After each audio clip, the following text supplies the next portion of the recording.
और आइए बढ़ते हैं आगे। देवभूमि में जो आज 2 सीटों पर उपचुनाव होना है उसके ऊपर आपको जानकारी दे देते हैं। वोटिंग इस समय चल रही है। उत्तराखंड की 2 विधानसभा सीटों पर आज लगातार उपचुनाव के लिए वोटिंग सुबह से ही जारी है। चमोली की बद्रीनाथ सीट और हरिद्वार की मंगलोर सीट, जिन पर दोनों ही तरफ से बीजेपी और कांग्रेस की तरफ से अपनी अपनी जीत के दावे किए गए हैं, प्रचार किया गया है। लेकिन आज वोटिंग के बाद तस्वीर साफ हो जाएगी कि ये सीटें किसके खाते में जाती हैं। दोनों सीटें जिन पर शाम के 6 बजे तक मतदान होना है। बद्रीनाथ विधानसभा में 9 बजे तक 7.62% मतदान हो चुका है। ये 9 बजे तक का वोट परसेंटेज आपको दिखा रहे हैं, जिसमें बद्रीनाथ विधानसभा में लगभग 7.25 कह सकते हैं आप फीसदी मतदान हुआ है 9 बजे तक। और मंगलौर की आप बात करते हैं तो सुबह 9 बजे तक यहां पर 8.9%, 8.74% मतदान हुआ है। अब आप ये समझ लीजिए कि जैसे जैसे शाम 6 बजे तक वोटिंग होनी है तब तक ये प्रतिशत बढ़ता हुआ नजर आएगा। आप कह सकते हैं कि जो वोटिंग हुई है वो अब तक बेहतर नजर आ रही है सुबह 9 बजे तक की। स्वतंत्र, निष्पक्ष एवं शांतिपूर्वक चुनाव संपन्न कराने के लिए पर्याप्त पुलिस बल तैनात किया गया है। लगातार क्यूआरटी टीमें भी हैं और मोबाइल पार्टीज भी लगाई गई हैं। पर्याप्त मात्रा में पुलिस बल की तैनाती स्वतंत्र और निष्पक्ष एवं शांतिपूर्ण तरीके से चुनाव को संपन्न कराने के लिए लगाई गई। हमारे साथ हमारे सहयोगी जुड़ गए और जानकारी के साथ आज हो रही वोटिंग को लेकर। बद्रीनाथ से नितिन सेमवाल हमारे साथ है, मंगलौर से मनोज जुआल हमारे साथ है। नितिन, आपके पास आना चाहूंगी। बहुत ही महत्वपूर्ण हो जाती हैं ये 2 सीटें जिनके ऊपर वोटिंग हो रही है। बीजेपी कांग्रेस दोनों ने अपनी जीत के वावे किए हैं और दोनों ही सीटों पर बसपा ने भी अपनी कैंडिडेट को उतारा है। मतलब मंगलौर की वो सीट जिस पर बसपा ने अपनी जीत भी दर्ज की है, तो आप कह सकते हैं कि मंगलौर में तो त्रिकोणीय मुकाबला है, लेकिन क्या बद्रीनाथ में त्रिकोणीय मुकाबला आपको दिख रहा है? वोटिंग किस तरह की चल रही है? कितने लोग अब तक वोट देते हुए उत्साहित नजर आ रहे हैं? सारी अपडेट अब तक की वोटिंग की दीजिए।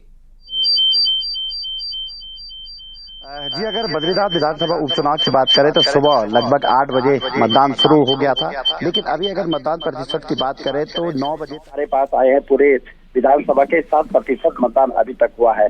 हालांकि सुबह सुबह के रुझान है, थोड़ा सा समय जरूर लगता है क्योंकि पहाड़ के गांव दूर है। पोलिंग बूथ पर पहुंचते हुए टाइम काफी लग जाता है लोगों को। तो ऐसे में कहीं ना कहीं जैसे दिन चढ़ता जाएगा आगे की तरफ, वैसे मतदान प्रतिशत बढ़ने की उम्मीद है। और पहाड़ों में हमने पिछले चुनावों में भी देखा है कि दोपहर के बाद मत प्रतिशत बढ़ता है।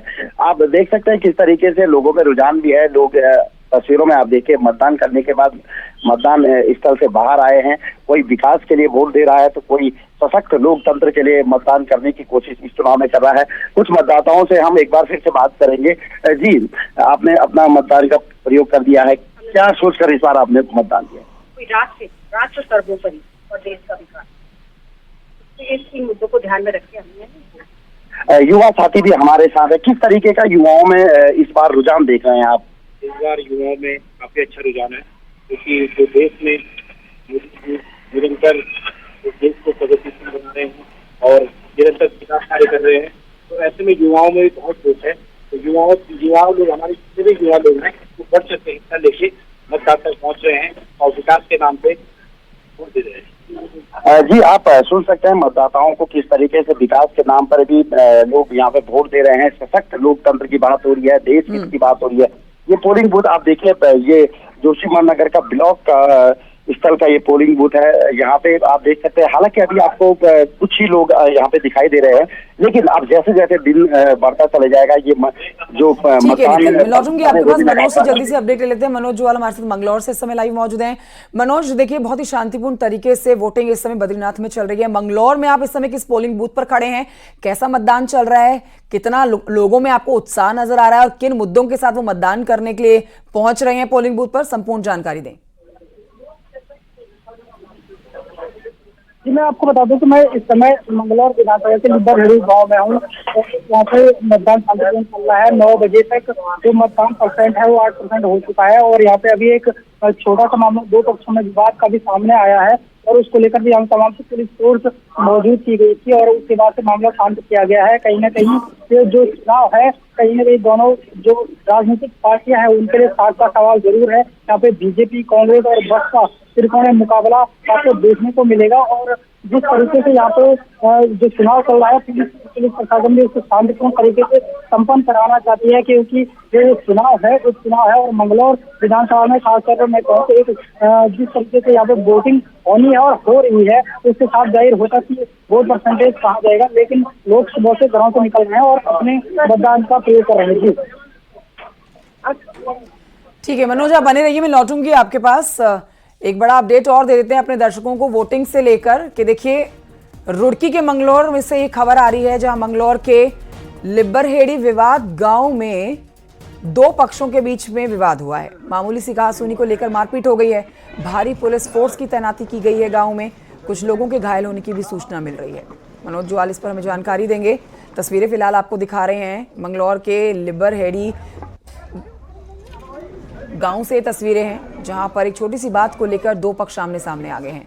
मामूली सी कहासुनी के बाद बात जो है मारपीट तक पहुंच गई और इसी की वजह से यहां पर भारी पुलिस फोर्स की तैनाती की गई है।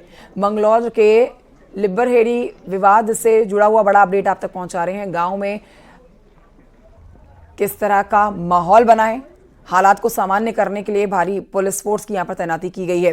मनोज, इस पर जानकारी दीजिए, ये क्या बात हो गई ऐसी, क्योंकि बताया ये जा रहा है कि विवाद छोटा सा ही था जिसको बातचीत करके भी सुलझाया जा सकता था, लेकिन बात मारपीट तक पहुंच गई और पुलिस फोर्स की तैनाती कर दी गई है, वो भी भारी संख्या में, जो तस्वीरें हम दिखा रहे हैं। मैं आपको बता दूं कि मैं लिब्बरहेड़ी गांव जो वोटिंग को लेकर थोड़ा कहासुनी हो गई थी और उसके बाद जो मामला मारपीट तक पहुंच गया है और उसको लेकर पुलिस लगातार यहाँ पे गश्त कर रही है। तो जो माहौल है उसको शांतिपूर्ण संपन्न कराने में जुटी है। लगभग अभी जो माहौल है शांतिपूर्ण है, वोटिंग शांतिपूर्ण चल रही है। जिस तरीके से यहाँ पे सुबह जो माहौल था वो देखने को मिला था, क्योंकि जिस तरीके से यहाँ पे वोटिंग चल रही है, कहीं ना कहीं पुलिस प्रशासन के लिए भी चुनौती जरूर होगी, क्योंकि शाम 6 बजे तक वोटिंग चल रही है और इस तरीके की छुटपुट घटनाएं जो देहात क्षेत्रों में है वहाँ पे देखी जा सकती है। लेकिन अभी जो ये मामला हुआ है इसमें पुलिस फोर्स और जो यहाँ पे प्रत्याशी हैं कांग्रेस के, उन्होंने भी आरोप लगाया है कि कुछ लोग इसमें घायल जरूर हुए हैं। लेकिन अब जो पुलिस का कहना है कि मामले की जांच पड़ताल के बाद पता चलेगा आखिर किस चीज पर ये बवाल हुआ और क्या रहा। फिलहाल यहाँ पर माहौल शांतिपूर्ण बना हुआ है। जी, वोटिंग किस तरह की हो रही है यहाँ पर? जी, मैं आपको बता दूं कि जो ये पोलिंग बूथ है, आप देख सकते हैं कि लोग अपनी बारी का इंतजार कर रहे हैं और लगभग 9 बजे तक यहाँ पे 8% वोटिंग हुआ है और यहाँ पे आज बहुत बड़ी गर्मी भी बहुत चल रही है और उसको लेकर भी यहाँ पे जो पुलिस प्रशासन है उसको तमाम तो इस विवाद का असर वोटिंग पर पड़ता हुआ नजर नहीं आ रहा है। देख सकते हैं कि पोलिंग बूथ पर भारी भीड़ यहाँ पहुंची हुई है मतदान करने के लिए। हालांकि माहौल को सामान्य और शांत करने के लिए भारी संख्या में पुलिस फोर्स की इस इलाके में तैनाती कर दी गई है। मनोज जुआल, बहुत शुक्रिया आपका जानकारी के लिए। और आइए बढ़ रहे हैं आगे, आपको बता रहे हैं कि बद्रीनाथ में बीजेपी प्रदेश अध्यक्ष महेंद्र भट्ट ने मतदान किया है। अपने गांव ब्राह्मण थाला के बूथ पर महेंद्र भट्ट ने वोट डाला है। वोट कास्ट करती हुई उनकी तस्वीर आप देख रहे हैं। मतदान करने की अपील कर रहे हैं। नागरिकता का प्रतीक होता है। मित्रों, मैंने अपना मतदान कर दिया है और मैं बद्रीनाथ विधानसभा के सभी मतदाताओं से अपील करता हूं कि अपने मत का प्रयोग करें। मतदान लोकतंत्र के लिए बहुत महत्वपूर्ण होता है। देश की एकता, अखंडता, नागरिकता का प्रतीक होता है। इसलिए मेरा आप सबसे अपील है कि मतदान करें। तो बद्रीनाथ सीट से बीजेपी के उम्मीदवार राजेंद्र भंडारी ने भी अपना वोट डाला है और इस दौरान राजेंद्र भंडारी ने लोगों से ज्यादा वोट करने की अपील भी की है।